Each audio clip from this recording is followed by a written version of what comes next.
दोस्तों, legal and legal में एक बार फिर से आपका स्वागत है। आज हम एक बहुत ही महत्वपूर्ण विषय पर चर्चा करने जा रहे हैं, जो कि हाल ही में सुप्रीम कोर्ट ने एक गाइडलाइन के तौर पर दिया है। शुरू करने से पहले एक बार आपसे मेरा निवेदन कि अगर आप इस चैनल पर नए हैं और अब तक आपने इसको सब्सक्राइब नहीं किया है तो प्लीज़ इसको सब्सक्राइब कर लें। वीडियो को आखिर तक देखें, पसंद आए तो कमेंट द्वारा बताइएगा भी ज़रूर और शेयर करना भी ना भूलें। जी हाँ दोस्तों, हम बात कर रहे हैं एक इंटरवेंशन एप्लीकेशन फाइल की गई थी सुप्रीम कोर्ट के समक्ष इलाहाबाद हाई कोर्ट के विरुद्ध, जिसमें सुप्रीम कोर्ट ने जमानत पर एक अपना विशेष गाइडलाइन जारी किया है। अगर हम बात करें इस क्रिमिनल अपील की, criminal appeal 5191/2021 Satendra Kumar until बनाम सेंट्रल ब्यूरो ऑफ इन्वेस्टिगेशन, जिसमें पेटिशन की तरफ से 9 वकील और रेस्पोंडेंट की तरफ से 16 वकील पेश हुए। पेटिशन की तरफ से mister Siddharth Luthra, senior advocate, सब जानते हैं, और रेस्पोंडेंट की तरफ से SV. Raju, learned additional solicitor general. इनका नाम मैंने इसलिए रीड किया क्योंकि सुप्रीम कोर्ट ने अपने जजमेंट में 2 बार इनको ऑब्लाइज किया है, कहा है कि हम इनके द्वारा सजेशन से प्रभावित हैं और इनके द्वारा जो सजेशन दिए गए उन्हीं सजेशंस के आधार पर ये गाइडलाइन जारी की गई। क्या है इस गाइडलाइन में? पहले तो बेसिकली आप ये समझ लीजिए कि सुप्रीम कोर्ट ने जितने भी अपराध हैं उनकी 4 श्रेणियां बना दी हैं। ऐसा नहीं है सभी का बेल एप्लीकेशन मूव करने का एक ही तरीका होगा, बल्कि अपराधों को अब से 4 कैटेगरीज में रखा गया है, 4 श्रेणियों में रखा गया है। पहले आप इन श्रेणियों को समझ लीजिए, फिर किस श्रेणी के साथ किस तरह का ट्रीटमेंट होगा वो भी मैं आपको बताने की कोशिश करूंगा। कैटेगरी 1, कैटेगरी फर्स्ट में वो ऑफेंस रखे गए हैं जिनमें 7 साल या उससे कम की सजा है। कैटेगरी 2 ABCD डिफाइन किया सुप्रीम कोर्ट ने। ए में 7 साल या 7 साल से कम की सजा वाले अपराधों को रखा गया है। बी कैटेगरी में उन अपराधों को रखा गया है जिनमें मृत्युदंड या लाइफ इम्प्रिजनमेंट या 7 साल से अधिक की सजा है। कैटेगरी सी में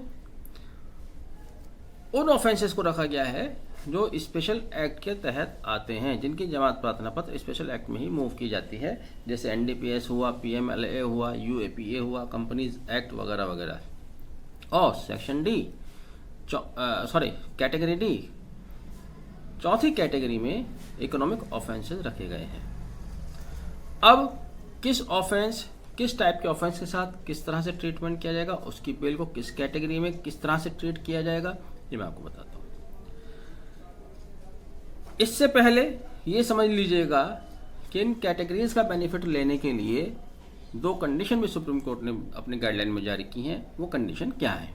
पहली कंडीशन कि मुलजिम को इन्वेस्टिगेशन के दौरान अरेस्ट नहीं किया गया है। नंबर 2, अपराधी ने या मुलजिम ने, जो भी अभियुक्त है या जिस पर आरोप लगाया गया है, उसने इन्वेस्टिगेशन के दौरान आईओ को कोऑपरेट किया है। कोऑपरेट मीन्स के जब उसे जहां बुलाया गया है वह आया है। इन 2 कंडीशन को अगर उसने पूरा किया है तब ये 4 कैटेगरी में जो अलग अलग रखा गया है अपराधों को, तब इसको बेनिफिट मिलेगा, अदरवाइज नहीं मिलेगा। कैटेगरी ए की बात करते हैं। चार्जशीट फाइल होने के बाद या अपराधों का कॉग्निजेंस लेने के बाद। इससे जाहिर हो गया कि इसमें सिर्फ क्रिमिनल केस ही नहीं है बल्कि कंप्लेंट केस भी हैं। कंप्लेंट के द्वारा जो केस रजिस्टर्ड हुए हैं वो भी हैं। ये नहीं कि सिर्फ FIR के थ्रू जो केस आए हैं, समन केस और वारंट केस दोनों इसमें शामिल किए गए हैं।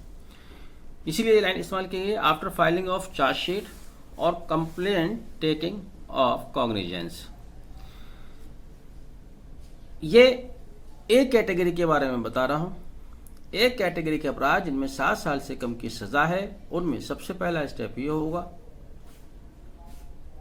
कि कोर्ट उनको एक सिंपल समन इश्यू करेगा और उसको परमिशन भी देगा कि वो अपने एडवोकेट के थ्रू अपीयर हो जाए। यदि वो समन पर नहीं आता है तब BW इश्यू करेगा, बेलेबल वारंट। अगर BW का भी कंप्लायंस नहीं करता है तब उसको NBW जारी किए जाएंगे। यहां पर यह भी महत्वपूर्ण बात है जो सुप्रीम कोर्ट ने बताई है, एनबीडब्ल्यू का एग्जीक्यूशन होने से पहले अगर अपने एडवोकेट के माध्यम से अभियुक्त या आरोपी न्यायालय के समक्ष उपस्थित हो जाता है या वो इस तरह की एप्लीकेशन देता है अपने एडवोकेट के थ्रू कि नेक्स्ट हियरिंग डेट पर वो उपस्थित हो जाएगा, तभी एनबीडब्ल्यू को कैंसिल किया जा सकता है। कैंसिल करके सिंपल समन या बीडब्ल्यू में भी तरमीम किया जा सकता है। पांचवी इसमें कंडीशन बताई गई है ए कैटेगरी के अपराध में कि अभियुक्त की बेल को बिना अरेस्ट किए न्यायालय सुन सकता है या उसको इंटरिम बेल दे सकता है। देखिए, ये जो गाइडलाइंस आए हैं इनका मकसद क्या है? इन गाइडलाइन का मकसद ये है कि मुलजिम को कम से कम गिरफ्तार किया जा सके, अननेसेसरी उसको गिरफ्तार न किया जाए, क्योंकि जब कोई अभियुक्त गिरफ्तार होता है तो उसकी बेल लोअर कोर्ट से सेशन में जाती है और सेशन से फिर हाई कोर्ट जाती है। बहुत सी बार हाई कोर्ट से सुप्रीम कोर्ट चली जाती है। इस तरह से हाई कोर्ट और सुप्रीम कोर्ट का वर्कलोड बहुत ज़्यादा बेल एप्लीकेशन से ही बढ़ जाता है।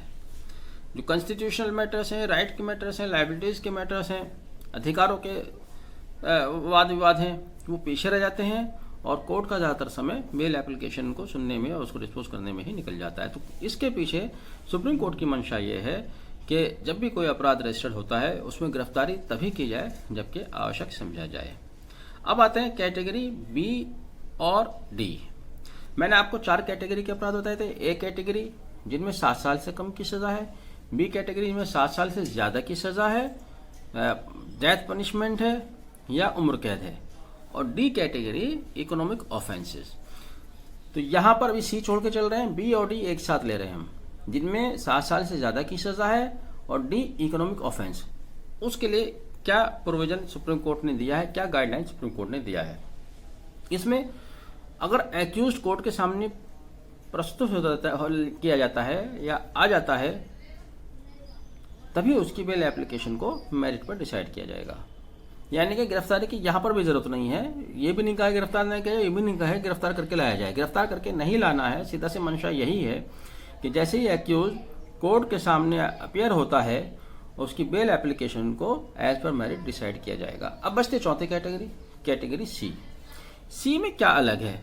सी में वही कंडीशन है जो बी और डी में है, यानी कि जैसे ही एक्यूज कोर्ट के सामने प्रेजेंट होगा उसकी bail application on the basis of merit decide की जा सकती है। लेकिन चूंकि सी कैटेगरी में स्पेशल प्रोविजन वाले केस आते हैं, जैसे एनडीपीएस हुआ, पीएमएलए हुआ, कंपनी एक्ट का हुआ या यूएपीए का हुआ या पॉस्को का हुआ, और वहां पर पहले से स्ट्रिंजेंट प्रोविजन है बेल के, तो यहाँ कोर्ट ने इंटरफेयर नहीं किया है। कोर्ट ने ये कहा है ठीक है, जिस तरह से बी और डी को हम प्रोसेस करेंगे उसी तरह से सी कैटेगरी को भी प्रोसेस करेंगे, लेकिन इसमें जो स्पेशल एक्ट के प्रोविजन है उनका कंप्लायंस होना लाजमी है। अब यहाँ पर एडिशनल सॉलिसिटर जनरल ने कैविएट किया और कहा कि अगर कोई एक्यूज आईओ को कोऑपरेट नहीं करता है, उसको जो समन बीडब्ल्यू एनबीडब्ल्यू इश्यूज किए जाते हैं उनकी रेस्पेक्ट नहीं करता है, कोर्ट के सामने नहीं आता है, तब क्या उसको भी इस तरह का बेनिफिट मिलना चाहिए इन 4 गाइडलाइंस का, 4 कैटेगरी का? वहाँ कोर्ट ने मना किया है कि नहीं, ऐसी दशा में उसको ये बेनिफिट नहीं मिलेगा। अगर एक्यूज बाबा समन करने के बाद नहीं आता है तब कोर्ट आदेश जारी कर सकती है कि अगर उसके केस की इंक्वायरी करने के लिए उसको जेल में रखना ज़रूरी है तब उसको अरेस्ट किया जा सकता है। कुल मिलाकर एक जनरल प्रैक्टिस जो होती है कि साहब चार्जशीट अगर फाइल हो रही है तो उसको गिरफ्तार करके लाइए, मजिस्ट्रेट ही आदेश दिया करते थे। आपने आमतौर से देखा होगा कोर्ट के अंदर उसको खड़े होकर डांट पिला दिया करते थे कि अभी तक आपने गिरफ्तार क्यों नहीं किया, जाइए गिरफ्तार करके लाइए। अब मजिस्ट्रेट भी वहाँ पर थोड़ा लीनियंस उनको बरतनी होगी, सुप्रीम कोर्ट का गाइडलाइन है, इसको फॉलो करना होगा। ऐसा नहीं है कि वो यही कहेंगे आईओ से कि जाइए गिरफ्तार करके लाइए, और आईओ या थाने का भी एक गिरफ्तारी जो है एक हथियार बना हुआ है, एक टूल बना हुआ है। आमतौर से आजकल हम बहुत ज़्यादा देख रहे हैं, ये बात भी कोर्ट के संज्ञान में लाई जानी चाहिए या कोर्ट को इस पर सो मोटो लेना चाहिए, जैसे कि मैट्रिमोनियल केसेस में हुआ। मैट्रिमोनियल केसेस में सेक्शन 41 का कंप्लायंस किया जा रहा है कि साहब एक्यूज को गिरफ्तार नहीं किया जाएगा। अब लड़की वाले करते क्या हैं, वो भी अपनी भड़ास निकालने के लिए कुछ ना कुछ तो करना ही है। उन्होंने उठा के झूठे मुकदमे लगा दिए, 377 लगा दिया, 376 लगा दिया। सुप्रीम कोर्ट इसको भी कहता है कि हस्बैंड के खिलाफ या इस तरह के मामले में झूठे केसेस हैं, ये धाराएं नहीं लगनी चाहिए। डीजीपी ने सुना है कि कोई सर्कुलर जारी किया था, लेकिन थाने वाले फिर भी बड़ी आसानी से FIR लिख लेते हैं। क्यों लिख लेते हैं? क्योंकि उसके बाद फिर वो उसको अपना कमाई का धंधा बनाते हैं। पहले 370 में उन्होंने मुकदमा दर्ज किया, बाद में जब पीड़ित पक्ष दूसरा हो गया, अब तो अभियुक्त हो गया, अभियुक्त पक्ष जब थाने जाता है तो उतनी ही आसानी से इन सेक्शंस को रिमूव कर देते हैं। तो इस तरह थाना हमेशा कानून का दुरुपयोग करता है और थाने द्वारा किए जाने वाले दुरुपयोग को रोकने के लिए समय समय पर सुप्रीम कोर्ट ने बहुत सारे आदेश दिए हैं, गाइडलाइन दिए, जिनमें से एक महत्वपूर्ण आदेश है, महत्वपूर्ण गाइडलाइन है। और हम देखेंगे कि आने वाले समय में एक बहुत बड़ा परिवर्तन इस फॉर्म में दिखाई देगा। हो सकता है कि थाने की तरफ से इनकी जो गिरफ्तारी का टूल्स है इसका इस्तेमाल कम किया जाए, अन्य से जो लोगों को दबाते डराते हैं वो कम किया जाएगा, न्यायालय के ऊपर बोझ भी कम पड़ेगा। बहरहाल ये एक बहुत ही इम्पोर्टेंट गाइडलाइन है। इसमें साथ में सुप्रीम कोर्ट ने एक हवाला दिया है मिस्टर लूथरा के ही कहने पर, संजय चंद्रा वर्सेस CBI 2012, जिसमें कोर्ट ने पैरा 39 में बताया था कि बेल ग्रांट करते वक्त 2 एस्पेक्ट जरूर देखने चाहिए। सीरियसनेस ऑफ द चार्जेस, जिसके ऊपर चार्ज लगाए गए हैं उसकी सीरियसनेस, और सीवियरिटी ऑफ द पनिशमेंट। इनको ध्यान में रखते हुए बेल डिसाइड की जानी चाहिए। इसी के साथ ही सुप्रीम कोर्ट ने इस इंटरवेंशन एप्लीकेशन को डिस्पोज ऑफ किया और कहा कि जल्द ही इसको, रजिस्ट्रार को कहा कि जल्द ही इसको सर्कुलेट करें डिफरेंट हाई कोर्ट्स को, और हाई कोर्ट इसको सर्कुलेट करेगा डिस्ट्रिक्ट कोर्ट को। तो हम उम्मीद करते हैं अगले 1-2 दिन में ये सर्कुलर हमारे पास आ जाएगा। वीडियो को आखिर तक देखने के लिए बहुत बहुत शुक्रिया। और वीडियो पसंद आया हो तो प्लीज़ शेयर और कमेंट द्वारा थोड़ा बताएं तो अच्छा सा लगता है। Thank you, have a nice day.